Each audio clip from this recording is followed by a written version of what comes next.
ridicularizar o meu Deus, minha religião, não importa, não importa, eu serei fiel.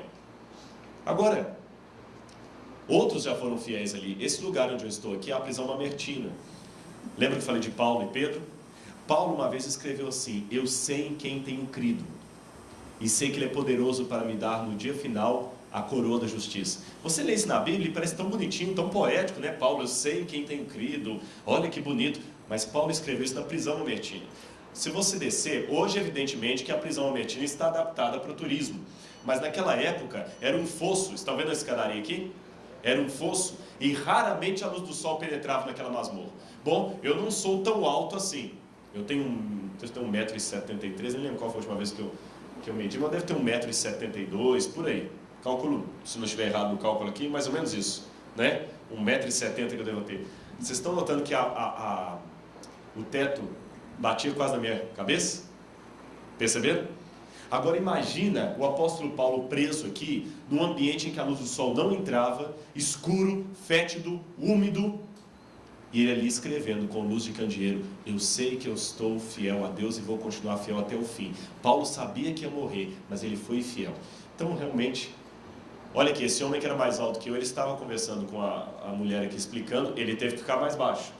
Eles colocaram até o símbolo de uma cruz de cabeça para baixo, porque Pedro foi crucificado assim, e presumem que Pedro também passou alguns dias ali na prisão mamertina, onde Paulo também esteve. E o Coliseu? Quantos cristãos não morreram no Coliseu? Você pode imaginar isso aqui como era bonito na época? Lembra que eu mostrei aquela maquete anterior? Hoje você visita o Coliseu ali com outros turistas, vê o Arco do Triunfo, mas mal dá para imaginar como é que naquele tempo pessoas eram mortas aqui. Eu não sei dizer ao certo quantos telespectadores cabiam nessas arquibancadas, mas eram várias centenas. Imagina isso aqui lotado, gente.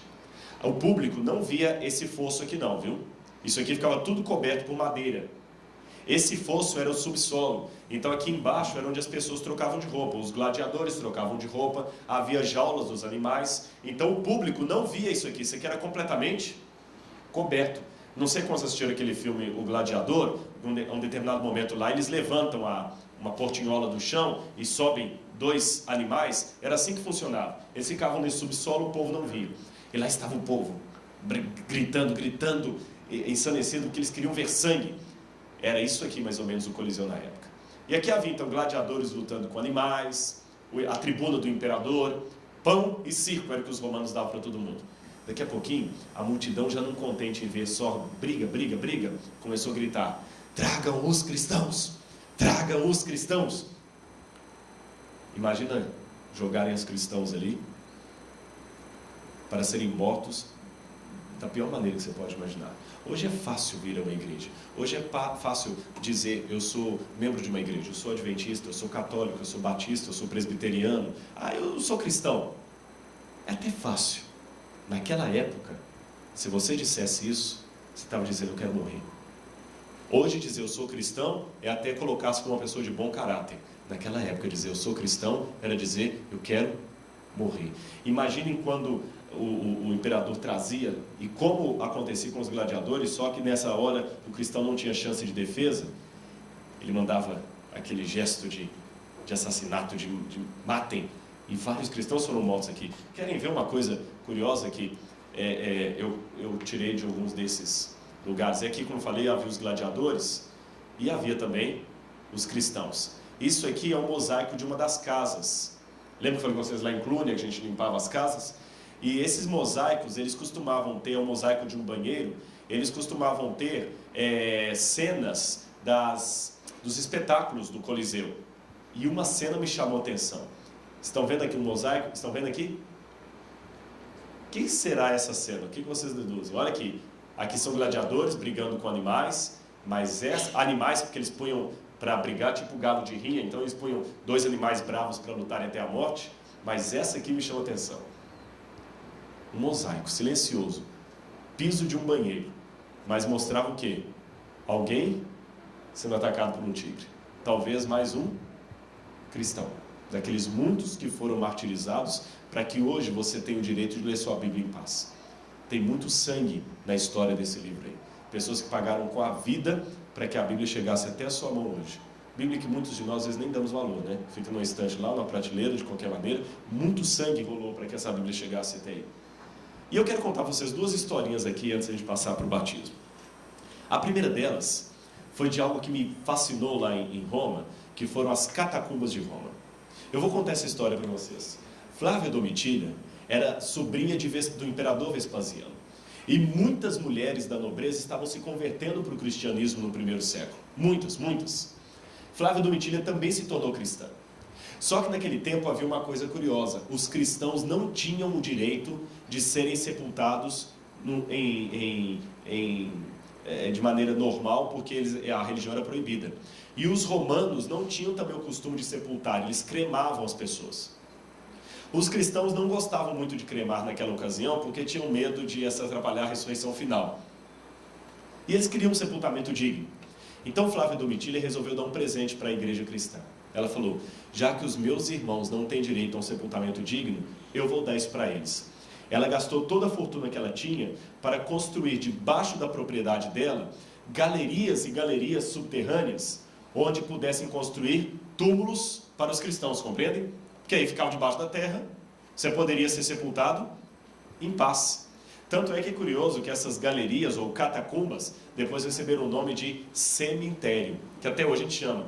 Cemitério no grego significa dormitório, porque os cristãos naquela época achavam que quem morre, dorme até a volta de Jesus.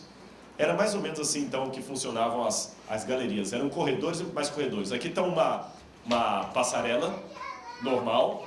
Embaixo dela você tinha as galerias. Essa aqui, por exemplo, as catacumbas de São Calixto.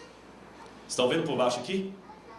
Então aqui em cima funcionava a propriedade normal. Eles desciam por alguma porta secreta e aqui embaixo tinha... Mas, gente, são quilômetros e quilômetros de corredor. Eu tenho algumas fotos aqui que mostram, olha bem. E nessas gavetas eles punham os corpos dos cristãos. Muitos desses cristãos haviam sido mortos como mártires. No Coliseu ou nas torturas romanas haviam sido mortos como mártires. E ali também eles aproveitavam para realizar os cultos. Já que não tinha liberdade para realizar o culto em paz, eles tinham um culto na catacumba. Agora, raciocina comigo um pouquinho, olha para mim. Imagina só, no ambiente de tortura, de pressão psicológica e emocional, onde você tinha todo motivo para perder sua fé. Como era a fé dos cristãos naquele tempo? Entenderam a minha pergunta?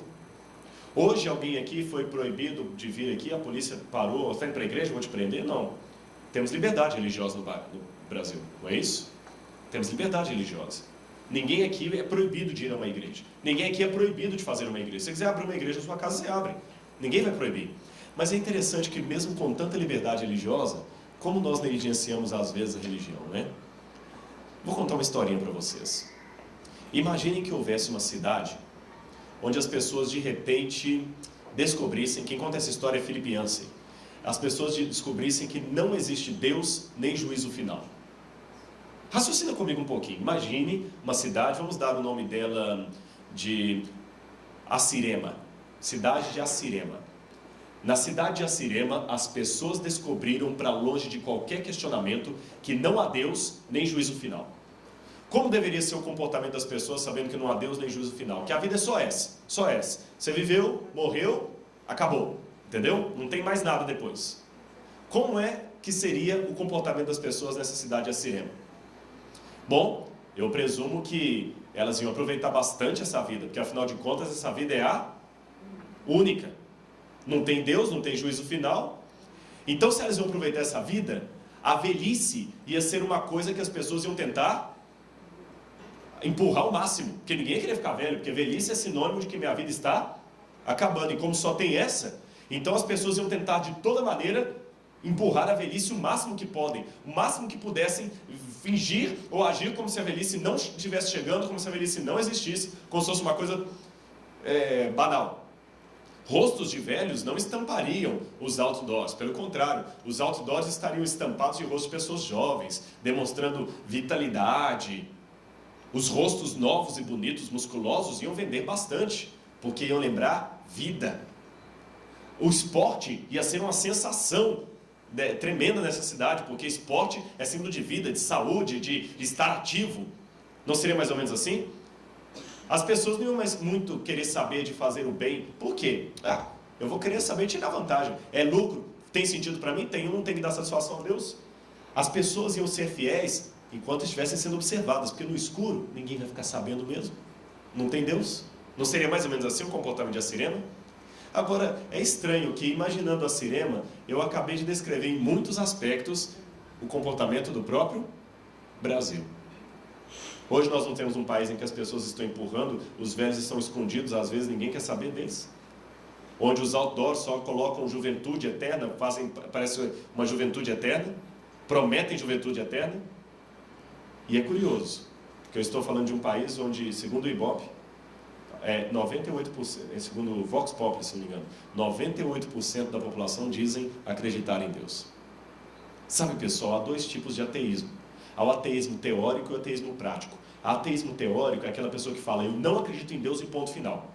E o ateísmo prático é aquele que fala, eu acredito em Deus, mas ele vive como se Deus não existisse. Está cheio aí hoje. Naquele tempo, dizer eu creio em Jesus era arriscar a vida. Mas mesmo assim, esse pessoal tinha uma fé. Talvez o nosso problema é que a gente tem liberdade demais, né? Olha aqui as catacumbas. Quantos cristãos mártires foram enterrados nelas? Se você for à Itália algum dia, visite as catacumbas de Roma. Parece que você quase sente o cheiro do martírio ali dentro, de pessoas que deram a vida deles pela fé em Jesus. Agora, me chamou a atenção, eu fiz um estudo sobre as lápides de muitas catacumbas. E uma coisa me chamou a atenção. Vocês sabem que Constantino, o imperador, se converteu para o cristianismo. Uma pseudo-conversão. Quando Constantino se disse cristão, o cristianismo tornou a religião oficial de Roma. A partir do momento que o cristianismo tornou a religião oficial de Roma, aí o terrível aconteceu. Por quê? Os cristãos que antes eram perseguidos começaram a perseguir. Compreenderam? Aí mudou o papel. Agora o cristianismo que começou a perseguir. E muitos cristãos agora queriam ser sepultados nas catacumbas de Roma, porque virou status ser sepultado do lado de um mártir. É legal ter um mártir na família, ter alguém, isso é status, é bom, é bonito, é famoso. Então eu fiz uma comparação entre as lápides anteriores a Constantino e as lápides posteriores a Constantino, compreenderam? Vou repetir. Eu fiz uma comparação entre as lápides anteriores a Constantino, da época da perseguição, e as lápides posteriores a Constantino, quando a perseguição não era mais uma realidade. Eles escreviam na época da perseguição coisas simples, por exemplo aqui Vicentia in pace, em latim significa Vicentina em paz. Era uma jovem chamada Vicentina que tinha sido morta, e eles desenhavam os símbolos do cristianismo, ali com uma pomba. Aqui Rufina e Irene, agora em grego, aquele estava em latim, esse aqui em grego. Rufina, alguma moça ou mulher, senhora já chamada Rufina, e Irene, em paz, e a cruz aqui. Eram muitas lápides que havia. Havia o peixe, e várias delas têm o peixe, Iritos Zonton, peixe vivente. E por que eles colocavam o peixe como símbolo do cristianismo? É o seguinte, é que a palavra peixe em grego é Iritos. E eles faziam um acróstico com Iritos. Iesus, Jesus, Christos, Cristo, Theo, Deus, Ruios, Soter. Jesus, Cristo, Filho de Deus e Salvador. Então eles faziam esse acróstico com o nome peixe, por isso que o peixe era o símbolo do cristianismo. Agora, nessas lápides, como eu falei com vocês, tem uma simplicidade, uma fé muito grande. Olha os epitáfios de algumas pessoas que morreram por sua fé, de mártires, da época anterior a qual o nome do imperador que eu falei? Constantino, anterior a Constantino. Aqui está Márcia, que se pôs em repouso num sono de paz. Interessante, ela morreu degolada. E mesmo assim, os parentes dela escreveram na lápide, aqui está Márcia, que se pôs em repouso num sono de paz. Lourenço, a seu amado filho, que sempre foi conduzido pelos anjos. Você vê que eles tinham fé. Vitorioso na paz e em Cristo. Olha outra. Sendo chamado, ele se foi em paz. Olha uma outra, que um pai escreveu para um filho. Deus o deu, o tirou. Bendito, aí está faltando alguma parte, que viveu em paz no consulado de... Agora veja os epitáfios pagãos. Lembra que eu falei que depois de Constantino, o cristianismo se tornou religião oficial e agora era até chique ser enterrado ali? Lembram? Agora não tinha mais perseguição. Ninguém era mais perseguido por seguir a fé cristã. Olha como é que a coisa mudou. Viva para a presente hora, pois não temos certeza nenhuma quanto ao amanhã. Olha como é que as frases começaram a mudar. Incrível. Na época da perseguição, da luta, da dificuldade, o pessoal tinha fé, tinha paz. Na época da bonança, tinha um desespero. Explica para mim essa incógnita humana. Na hora do aperto, você tem esperança. Na época da bonança, você tem desespero. Eu, Procópia, levanto minhas mãos contra Deus que me levou inocente. Isso aí foi alguém que escreveu, evidentemente, né? Ela viveu 20 anos. Próculos erigiu este. Próculos deveria ser parente dela, alguma coisa. Era uma vez e eu não era. Agora já não sou nada. E já não resta nada de mim. Esse aqui pediu para escrever uma coisa até para amaldiçoar quem passasse. Olha, você que passa, aproveite para me amaldiçoar, já que não posso te responder à altura. Caius Július Maximus, 2 anos e 5 meses. Ó infortúnio implacável que te deleitas na morte cruel, por que me foi arrancado tão repentinamente aquele que se reclinava no meu colo? Esta pedra agora marca o seu túmulo, eis a sua mãe. Vocês compreenderam a diferença dos primeiros epitáfios para os últimos? Durante a perseguição, o pessoal parecia que tinha mais fé, mais fervor, mais entusiasmo, mais esperança. Agora, o pessoal só sabe amaldiçoar Deus, reclamar de tudo. Está tudo ruim, está tudo mal. Que desgraça. Por que isso? A perseguição, pessoal, prova aquilo que nós somos e prova aquilo que nós não somos. Diz que uma vez um pregador foi começar um culto numa igreja e entraram 6 homens fortemente armados com metralhadoras encapuzados e viraram para o pregador e falaram assim: olha, nós vamos matar cristãos aqui que não queremos saber de cristãos nesse país. O pregador assustou assim, parou de falar. As pessoas também estavam em pé para cantar o hino, pararam também. Ele falou: vamos dar uma chance. Quem quiser sobreviver agora, rejeita esse tal de Jesus aí e cai fora da igreja, porque o resto nós vamos passar bala. Rápido! Aí mais ou menos uns 50% assim, abaixaram, né? Se não quiser morrer, sai, porque quem for desse Jesus nós vamos matar. E os 50% abaixaram assim e foram embora, né? Depois que eles saíram, ficaram mais alguns assim de olho fechado, já esperando as balas. Aí os homens tiraram o capuz e falaram: muito bem, pregador, toca o culto que nós já limpamos a escória. Sabe, eu não vou dizer que nós precisamos chegar a esse ponto, mas eu quero com essa historinha tirar uma lição de moral para eu e você pensarmos juntos. A perseguição mostra aquilo que nós somos, que realmente é na hora da provação que as máscaras caem e você vê quem é quem.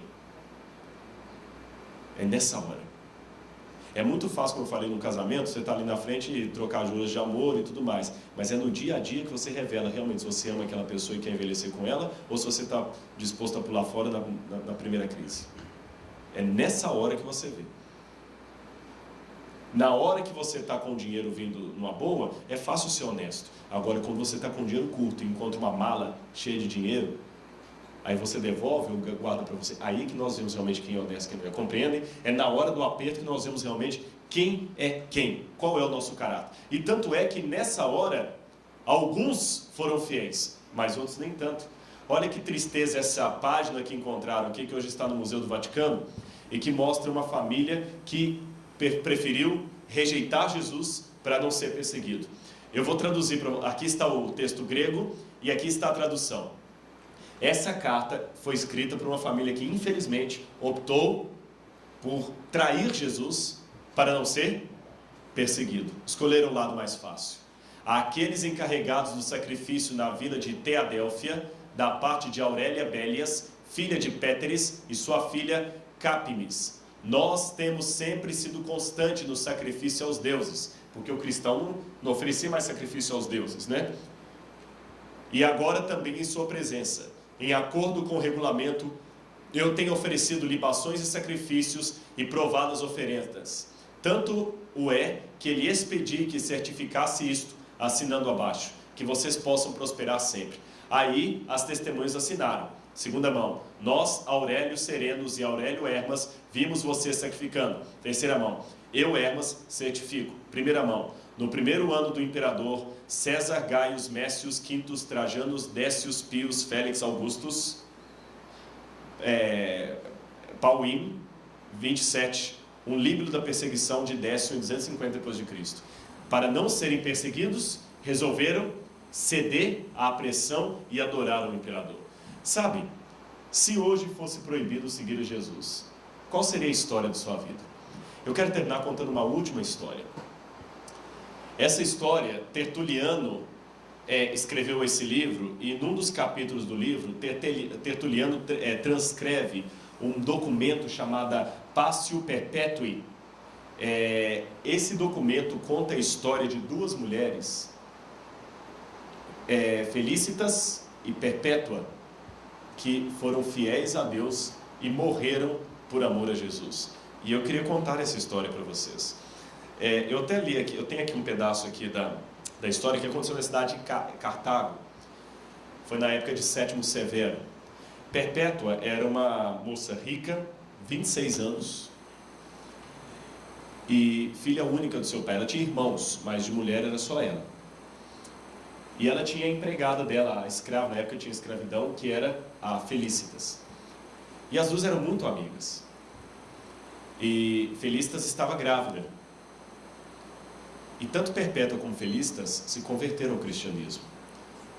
Mas na época de Sétimo Severo era proibido o cristianismo. Era pedir para morrer. E elas foram presas junto com outros cristãos. E o pai de Perpétua, como era um homem muito rico, muito poderoso, era um homem idoso já, com 80 anos, ele foi até ela e pediu: filha, abandona isso aí, filha, o papai está te pedindo, por favor. Ela: pai, eu não posso, pai. E o pai conseguia, com manobra política, ir até o cárcere onde ela estava, fala: filha, eles deixaram eu vir aqui porque você é minha filha, se fosse outra, eles já tinham deixado morrer. Filha, olha o que vai acontecer. E ele levou a filha até um local assim, onde ela podia ver da grade cristãos sendo mortos na arena. Tá vendo? Você quer morrer desse jeito? Não compensa. Você é a minha filhinha. E ela era caçula ainda. Então vocês veem, quem tem filho sabe, o caçula sempre é o mais... Assim, não é que o pai ama todos os filhos, mas o caçula sempre tem aquela questão de ser o mais achegado, né? E o pai: eu não posso perder você, filho. Você acha que Jesus quer isso? Pai, eu não posso mentir. Mente, olha, papai vai fazer uma coisa para você. Mente só para eles aqui. Mente para eles. Fala que você rejeita Jesus, blasfema, porque você tinha que fazer 3 coisas para ser salvo: rejeitar o nome de Jesus, blasfemar o nome de Cristo em público e sacrificar aos deuses e ao imperador. Aí você estava livre. Então ele pediu: é tão fácil, blasfema. Jesus vai entender, blasfema o nome dele só uma vez, sacrifica aos deuses e vem, minha filha. Imagina como é que papai vai sofrer. Finge que você não é cristão só um pouquinho, por mim. Ela olhou para o canto da cela e tinha assim uma bacia com água. Ela falou: papai, o que é aquilo ali? Ô filho, eu estou perguntando uma coisa séria. Papai, responde, o que é aquilo ali? É uma bacia com água. Ela falou: tá vendo, papai? Se eu disser que aquilo ali é uma ave, o senhor não vai acreditar. Porque por mais que eu fale que é uma ave, todo mundo sabe que é uma bacia com água. Papai, eu sou cristã. Por mais que eu tente falar outra coisa, Jesus já mudou minha vida de tal maneira que todo mundo que olhar para mim sabe que eu sou apaixonada por Jesus. E pai, ele não me negou na cruz do Calvário. Doeu para ele também morrer na cruz do Calvário pelos meus pecados. Ele podia ter dito não, era mais cômodo, era mais fácil, mas ele preferiu morrer por mim. Como eu posso negá-lo agora, pai? O pai, nervoso, deu um tapa no rosto dela. Você quer morrer? Perdeu a paciência e falou: pai, eu amo o Senhor, mas eu amo mais a Deus. E 2 dias depois daquilo, os soldados vieram e levaram Felícitas e Perpétua para a arena. E lá aconteceu realmente o martírio das duas. Eu vou ler para vocês um pedaço do trecho que Tertuliano conta, que foram descritos por alguém que estava lá no dia. Isso aconteceu no ano 283 depois de Cristo. Isso foi relatado por alguém que estava lá e presenciou essa cena. Ao lado dos cristãos e de sua escrava Felícitas, também convertida, Perpétua entrou na arena cantando um hino. Quem primeiro teve que enfrentar as feras foram os homens. Foram atacados por um leopardo, um urso e um javali. Um deles, Saturo, ficou tão ensanguentado que os espectadores zombavam: ele foi muito bem batizado. É porque Saturo, segundo outra parte do texto, ele não havia sido batizado ainda. Ele havia aceito Jesus, mas não tinha passado pelo batismo. E ele não queria morrer sem ser batizado. Então, como ele estava todo ensanguentado, o pessoal começou a debochar. Tá vendo? Agora ele estava comendo, ele já foi batizado de sangue. Perpétua e Felícitas foram atiradas à arena junto com um novilho selvagem, o qual atacou primeiro a Perpétua, ferindo-a e rasgando-lhe a túnica. Vendo que o animal sacudia Felícitas, Perpétua foi em socorro da amiga, recebendo ambas furiosa investida do animal. Os espectadores gritaram: chega! Perpétua pôde contemplar-se, vendo as feridas abertas em seu corpo. Mas, sem sentir dor, louvou a Deus, que tinha mais poder que os perseguidores. Se esses podiam destruir-lhe o espírito, se esses podiam destruir-lhe o corpo, jamais o espírito. Chamou o irmão e pediu que continuasse firme na fé, que desse testemunho aos membros de sua família, que se amassem uns aos outros. Perpétua caminhou corajosamente na arena, dessa vez para ser decapitada. O gladiador, não sendo dos melhores, apenas abriu-lhe mais os ferimentos. Depois de um grito de dor, ela mesma direcionou a espada contra sua garganta, como está ali, e expirou. A repercussão desse episódio foi tamanha. Muitas pessoas queriam conhecer a essência da religião, que era capaz de produzir heróis e heroínas desse nível. Para terminar, eu queria dizer para você uma coisa. Roma foi um instrumento que Deus usou para separar os verdadeiros cristãos dos falsos cristãos, e assim Ele fará nos últimos tempos. Se eu terminar isso aqui assim, alguém talvez poderá sair um pouco mal impressionado. Puxa, pastor, eu pensei que existia uma cerimônia de batismo e só falou de sangue, tragédia, que coisa terrível, eu saí deprimido. Mas deixa eu dizer para você uma coisa. Vocês notaram que hoje, um filme mostrando Arnold Schwarzenegger matando e explodindo faz tanto sucesso e é tão legal? E ninguém vê mal nenhum nisso. Por que nós não podemos falar do sangue daqueles que deram a sua vida por amor do Evangelho? Talvez o que está faltando e muito hoje na sociedade são pessoas com essa garra. Pessoas que estejam dispostas a morrer pelo que é fiel, pelo que é certo, ainda que caiam nos céus. Graças ao bom Deus, nós temos liberdade religiosa no nosso país. Ninguém aqui está sendo ameaçado de morte por seguir a Bíblia. Mas há outros tipos de provação. Vocês sabem que às vezes os instrumentos mudam, mas o sofrimento é o mesmo, né? Hoje ninguém está sendo atirado à cova dos leões, ninguém está sendo ameaçado de morte, porém, ainda existem problemas. Lembra do Alexandre? Ele foi fiel.